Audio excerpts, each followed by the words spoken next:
بسم اللہ الرحمن الرحیم نحمده ونصلی ونسلم علی رسولہ الکریم اما بعد۔ معزز طلبہ، سبق نمبر 188 باب الیمین فی الاکل والشرب میں ہم بات کریں گے گوشت، چربی، گندم اور روٹی وغیرہ کھانے یا نہ کھانے سے متعلق قسم کا بیان۔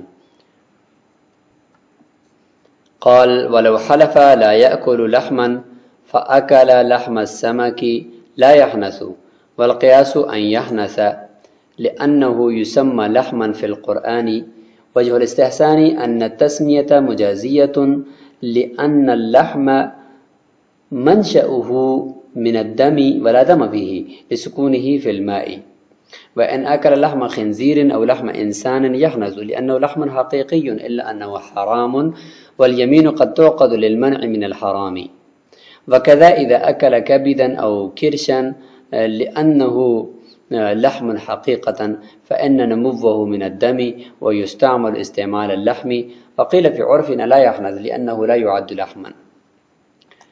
فرماتے ہیں گوشت سے متعلق قسم اگر کھا لیتا ہے کہ اس نے یہ قسم کھائی ہے کہ میں گوشت نہیں کھاؤں گا، پھر اس کے بعد مچھلی اس نے کھائی، تو فرماتے ہیں کہ اس سے ہانس نہیں ہوگا۔ قیاس کا تقاضا تو یہ کہ ہانس ہو جائے کیونکہ اس کو بھی گوشت کہا، جیسے کہ سورہ فاطر کی آیت نمبر 12 میں ہے کہ وَمِن كُلٍّ تَأْكُلُونَ لَحْمًا طَرِيًّا، تو اس کو لحم کہا گیا ہے مچھلی کے گوشت کو، تو ہانس ہو جانا چاہیے، لیکن استحساناً فرماتے ہیں کہ یہ جس کو لحم کہتے ہیں یہ مجازی ہے، اس کا معنی اس کو گوشت کہنا یا لحم کہنا یہ مجازن کہا جاتا ہے، ورنہ حقیقت میں جو لحم ہوتا ہے وہ خون سے بنتا ہے، اور خون مچھلی کے اندر نہیں ہوتا، کیونکہ جو چیز پانی کے اندر رہتی ہے اس کے اندر خون نہیں ہوتا، خون جو ہوتا ہے وہ گرم ہوتا ہے، اس لیے خون جو ہے وہ پانی کے اندر وہ چیز نہیں رہ سکتی، تو اس لیے فرماتے ہیں کہ مچھلی کا جو گوشت ہے اس کو مجازن کہا جاتا ہے، حقیقی معنی میں اس کو گوشت نہیں کہا جاتا۔ ویسے بھی عرف میں یہ کہتے ہیں کہ بھائی مچھلی کھائی، یہ نہیں کہا جاتا کہ گوشت کھایا، اور قسم کا مدار چونکہ عرف پر ہی ہوتا ہے، اور اگر اس نے خنزیر کا گوشت کھایا یا انسان کا گوشت کھایا پھر بھی وہ ہانس تو ہو جائے گا، کیونکہ حقیقت میں یہ تو گوشت ہے، خون سے ہی بنتا ہے، لیکن حرام ہے، البتہ گوشت تو ہے، اور فرماتے ہیں کہ حرام ہونے کی وجہ سے ہم یہ نہیں کہیں گے کہ قسم کے اندر یہ ہانس نہیں ہوا، کیونکہ کبھی کبھار تو انسان حرام چیز سے روکنے کے لیے، اپنے آپ کو بچانے کے لیے بھی قسم کھائی جاتی ہے، تو لہٰذا یہ بھی درست ہے، اور اس سے قسم منعقد بھی ہو جائے گی، اور اگر کھائے گا تو ہانس بھی ہوگا اگرچہ حرام ہے۔ اور اس طریقے سے اگر اس نے جگر کھا لیا یعنی کلیجی کھا لی یا اوجڑی کھا لی تو اس سے بھی وہ ہانس ہو جائے گا، کیونکہ حقیقت میں یہ بھی گوشت ہے، اور کیونکہ یہ خون سے ہی بنتے ہیں اور گوشت ہی کے معنی میں استعمال ہوتے ہیں، لیکن ایک روایت یہ ہے کہ ہمارے عرف میں صاحب ہدایت فرماتے ہیں کہ ہانس نہیں ہوگا اوجڑی یا کلیجی کھانے سے، کیونکہ اس کو گوشت البتہ نہیں کہا جاتا۔ جب آپ گوشت خریدیں گے تو آپ کو کلیجی کو گوشت نہیں کہتے اور نہ ہی اوجڑی کو کہتے ہیں، کیونکہ ان کے مستقل نام ہیں،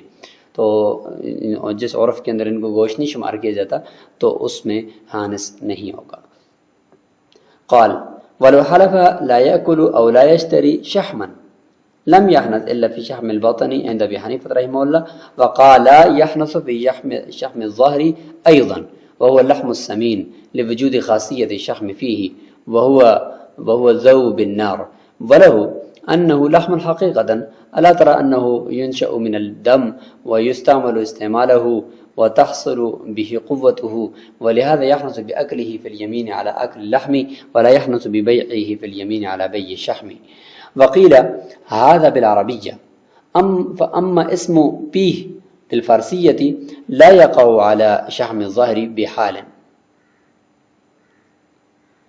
ولو حلف لا يشتري أو لا يأكل لحما أو شحما فاشترى ألية أو أكلها لم يحنث لأنه نوع ثالث حتى لا يستعمل استعمال اللحوم والشحوم۔ عبارت کا حاصل یہ ہے کہ کسی آدمی نے قسم کھائی ہے کہ وہ چربی نہیں کھائے گا، چربی کھانے سے اس نے، اب چربی کی 3 قسمیں ہیں، پیٹ کی چربی، شحم البطن، پیٹھ کی چربی سخت قسم کی، وہ شحم الظہر آ گئی، اور اور تیسری ہوتی ہے وہ دمبے کی چکتی، دمبے کا جو پچھلا ایسا ہے تو اس کو چکتی کہتے ہیں۔ تو یہ 3 قسمیں ہیں۔ تو فرماتے ہیں کہ اگر وہ امام ابو حنیفہ رحمہ اللہ فرماتے ہیں کہ ان تینوں میں سے صرف پیٹ کی چربی اگر وہ کھائے گا یا خریدے گا، یہاں پہ خریدنے کی قسم ہے تو لہذا خریدے گا تو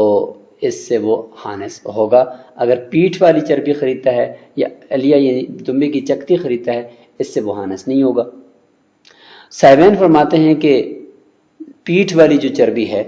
اس سے بھی حانس ہو جائے گا، کیونکہ وہ بھی چربی ہے اور چربی ہی کی طرح وہ استعمال ہوتی ہے، لہذا وہ بھی حانس، اس سے بھی حانس ہو جائے گا۔ دیکھیں امام ابو حنیفہ رحمہ اللہ فرماتے ہیں کہ کسی نے چربی خریدی تو فرماتے ہیں کہ وہ حانس نہیں ہوگا۔ قسم کھائی تھی کہ کھائے گا نہیں یا خریدے گا نہیں، دونوں قسم کی قسمیں ہیں۔ پھر اگر اس نے کھا لیا یا خرید لیا پیٹ کی چربی کو تو صرف اس میں حانس ہوگا، بقیہ میں نہیں ہوگا، امام ابو حنیفہ رحمہ اللہ کے نزدیک۔ صاحبین فرماتے ہیں کہ پیٹھ والی جو چربی ہے اس میں بھی حانس ہو جائے گا، اور عموم مجاز کی طرف اشارہ کر دیا بھی کے ذریعے سے کہ پیٹھ کی چربی کو بھی یہ شامل ہوگا، مجازن سب کو ہی کہہ دیں گے، اگرچہ پیٹھ کی جو چربی ہوتی ہے وہ گوشت ہی کی طرح ہوتی ہے لیکن عموم مجاز میں اس کا یہ فرد ہے۔ اور فرماتے ہیں کہ یہ جو پیٹھ والی چربی ہے یہ بھی ایک موٹا گوشت ہوتا ہے، اور لیکن اس میں چربی والی خاصیت پائی جاتی ہے، وہ کیا ہے جی، وہ ذوب بالنار، آگ سے پگھل جانا اس کا، تو یہ اس میں پایا جاتا ہے۔ امام ابو حنیفہ فرماتے ہیں کہ یہ حقیقت میں گوشت ہے،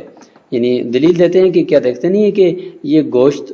خون ہی سے بنتا ہے اور گوشت ہی کے معنی میں استعمال ہوتا ہے اور اس سے قوت بھی حاصل ہوتی ہے، اور دلیل یہ دیتے ہیں کہ یہ گوشت ہی تو ہے، اسی وجہ سے اس کے کھانے سے انسان اگر قسم کھائی کہ میں گوشت نہیں کھاؤں گا اور پھر اس کے بعد پیٹھ کی چربی کھا لیتے تو حانس ہو جاتے، اس کا مطلب ہے کہ یہ گوشت ہے۔ اور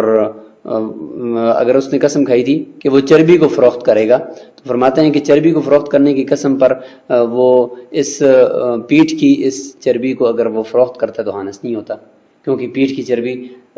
جو ہے یہ حقیقت میں چربی نہیں ہے بلکہ یہ گوشت ہے، اور اس نے قسم یہ کھائی تھی کہ میں چربی نہیں فروخت کروں گا، تو اگر پیٹھ کا یہ گوشت وہ فروخت کرتا ہے تو حانس نہیں ہوتا، اس کا مطلب یہ کہ یہ چربی نہیں ہے بلکہ گوشت ہے۔ تو یہ امام ابو حنیفہ رحمہ اللہ کی دلیل ہوگی۔ فرماتے ہیں بعض فقہا کہ یہ اختلاف عربی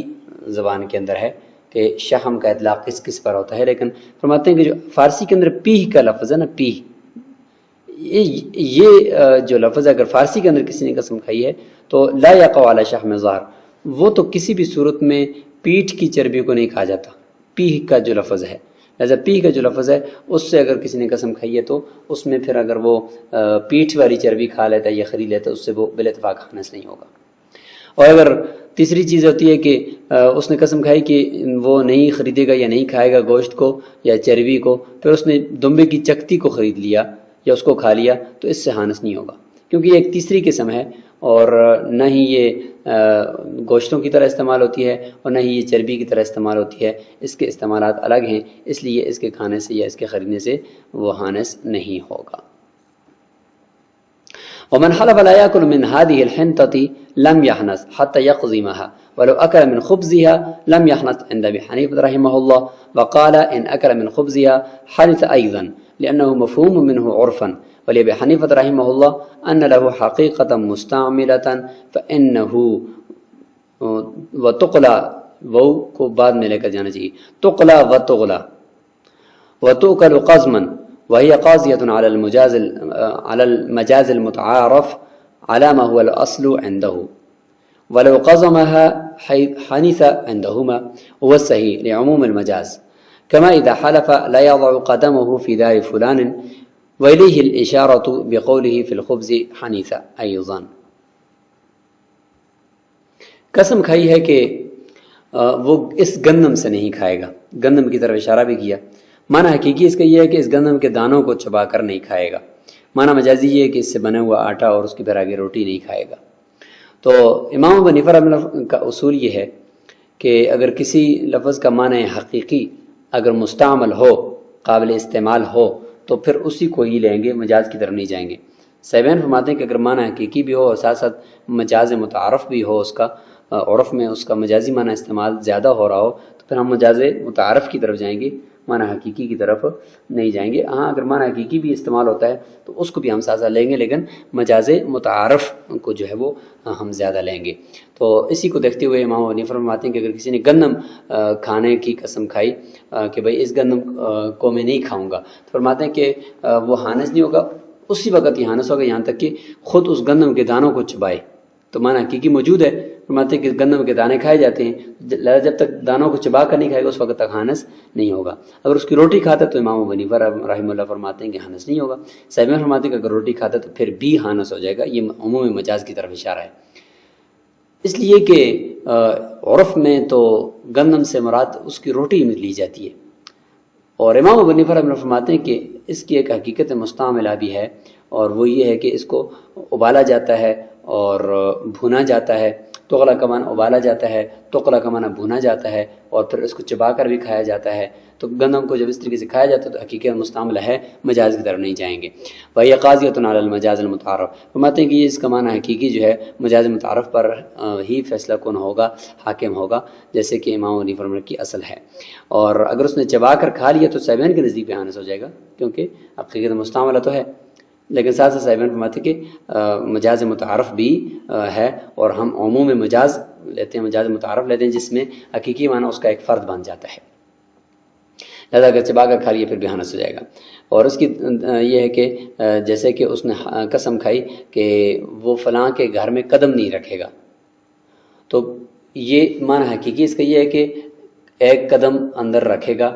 اور یعنی یہ کہنا چاہتا ہے کہ قدم نہیں رکھوں گا مطلب ایسا کہ بھئی دروازے کی خود سارا باہر ہو اور ایک قدم اندر ہو، ایسا میں نہیں کروں گا. یہ اس کا معنی حقیقی ہے. اور معنی مجازی کیا ہے کہ اندر داخل نہیں ہوگا، اس کے گھر نہیں جاؤں گا. تو عرف میں یہی معنی استعمال ہوتا ہے. تو لہٰذا اگر وہ گھر میں داخل ہو گیا، چاہے ننگا یا ننگے پاؤں یا جوتے پہنے ہوئے ہوں، یا معنی حقیقی استعمال کر دیے کہ خود تو باہر رہا لیکن ایک قدم اندر رکھ لیا، پھر بھی حانث ہو جائے گا. اسی کی طرف اشارہ کیا ہے بقولہ فی الخبز حنیث ایزن کی طرف، یعنی اسی عموم مجاز کی طرف اشارہ کیا ہے کہ معنی مجازی مراد لیں گے، اور وہ یہ ہے کہ خود گندم کا اور گندم سے بننے والے ہر چیز کا جو کھانا ہے وہ مراد ہوگا. ولو حلف لا يأكل من هذا الدقيق وأكل من خبزه حنث لأن عينه غير مأكول فانصرف إلى ما يتخذ منه ولو استفه كما هو لا يحنث هو الصحيح لتعيين المجاز مرادا. ولو حلف لا يأكل خبزا فيمينه على ما يعتاد أهل المصر أكله خبزا، وذلك خبز الحنطة والشعير لأنه هو المعتاد في غالب البلدان. ولو أكل من خبز القطائف لا يحنث لأنه لا يسمى خبزا مطلقا إلا إذا نواه لأنه محتمل كلامه. وكذا إذا أكل خبز الأرز بالعراق لم يحنث لأنه غير معتاد عندهم حتى لو كان بطبرستان أو في بلدة طعامهم ذلك يحنث. فرماتے ہیں کہ اگر کسی نے یہ قسم کھائی ہے کہ وہ اس آٹے سے نہیں کھائے گا، آٹے کی طرف اشارہ کیا، کہا کہ اس آٹے سے نہیں کھائے گا، پھر اس کی روٹی کھا لی، تو امام ابو حنیفہ رحمہ اللہ بھی صاحبین فرماتے ہیں کہ بال اتفاق یہ حانث ہو جائے گا. کیونکہ معنی حقیقی اس کا تو یہ ہے کہ اس آٹے کو پھانک کر ایسے کھانا، تو ایسے تو اس کو نہیں کھایا جاتا، اس کی حقیقت مستعمل نہیں ہے. تو لہٰذا مجاز کی طرف جائیں گے امام ابو حنیفہ رحمہ اللہ کے نزدیک بھی، اور صاحبین کے نزدیک ویسے بھی عمومی مجاز مراد ہوتا ہے. فرماتے ہیں کہ آٹے کا عین تو کھایا نہیں جاتا، بس یہ قسم لوٹے گی جو آٹے سے بننے والی چیز ہے اس کی طرف، لہٰذا اس کی روٹی کی طرف جائے گی. اگر اس نے آٹے کو پھانک لیا تو حانث نہیں ہوگا راجح قول کے مطابق، کیونکہ مجازی معنی متعین ہو چکا ہے مراد ہونے کے اعتبار سے، اور حقیقت محجورہ ہے، اس وجہ سے اس کو ہم مراد نہیں لیں گے. اور اگر اس نے قسم اس طریقے سے کھائی تھی کہ روٹی نہیں کھائے گا، فرماتے ہیں کہ روٹی کے اطلاق عرف میں جس چیز کو روٹی کے طور پر شمار کیا جاتا ہے اسی کے اوپر ہوگا،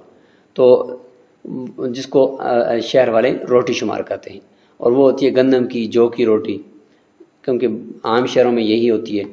اور اگر کسی نے بادام اور پستہ اور چار مغز وغیرہ کی بنی ہوئی ایک روٹی ہوتی ہے جس کو ہم حلوہ کہتے ہیں، سوہنا حلوہ، تو اس روٹی کو اگر اس نے کھا لیا تو اس سے وہ حانث نہیں ہوگا، کیونکہ اس کو مطلقاً روٹی نہیں کہا جاتا. ہاں اگر اس کی نیت کرتا تو پھر حانث ہوگا، کیونکہ کلام کا محتمل یہ بھی تو ہے، خبز سے مراد یہ بھی ایک طرح کی خبز ہی کی طرح کی چیز ہوتی ہے، تو پھر حانث ہوگا، ورنہ بغیر نیت کے حانث نہیں ہوگا. اور اس طریقے سے اگر اس نے کہا کہ میں روٹی نہیں کھاؤں گا، پھر چاول کی روٹی کھا لی، تو چاول کی روٹی کا جس علاقوں میں عرف ہے تو وہاں پر کھانے سے ہانس ہوگا، اور اگر عراق کے اندر کھاتے تو عراق کے ہاں اس کا عرف نہیں ہے تو ہانس نہیں ہوگا، کیونکہ ان کے ہاں یہ غیر معتاد ہے، اور اگر تبرستان کے اندر ہے تو تبرستان میں ہوگا تو پھر یہ ہانس ہوگا، یا اس طریقے سے کسی اور شہر میں جہاں روٹی چاول کی کھائی جاتی ہے تو پھر اس صورت میں ہانس ہو جائے گا، ورنہ نہیں ہوگا۔ تو یہ سبق یہاں پر ہی مکمل کریں گے، اور اگلے سبق کے اندر پھر اسی باب سے متعلق مزید کھانے اور پینے کی جو چیزیں ہیں ان کی قسموں کا بیان ہوگا۔ السلام علیکم ورحمۃ اللہ۔